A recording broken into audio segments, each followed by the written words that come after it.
खेड शहरातील युवक आणि लहान मुलांसाठी आता मनोरंजनासोबतच गेमिंग आणि स्पोर्ट्सचा अनोखा अनुभव उपलब्ध झालाय। खेडमध्ये प्रथमच यश साळवी यांच्या चिल झोन 99 या अत्याधुनिक गेमिंग आणि स्पोर्ट्स लाउंजचं भव्य उद्घाटन उत्साहात पार पडलं। राज्याचे गृहराज्यमंत्री योगेश कदम यांच्या प्रमुख उपस्थितीत हा उद्घाटन सोहळा पार पडला।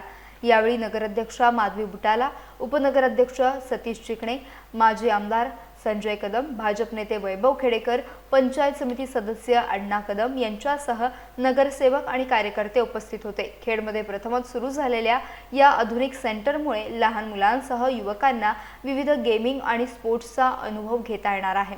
युवकांच्या कौशल्यांना नवी दिशा मिळण्यासाठी अशा उपक्रमांचा फायदा होणार आहे। त्यामुळे चिल झोन 99 हे खेडमधील युवक आणि लहान मुलांसाठी नवं आकर्षण ठरणार असून खेडच्या मनोरंजन आणि स्पोर्ट्स क्षेत्रात एका नव्या अध्यायाची सुरुवात झाली आहे।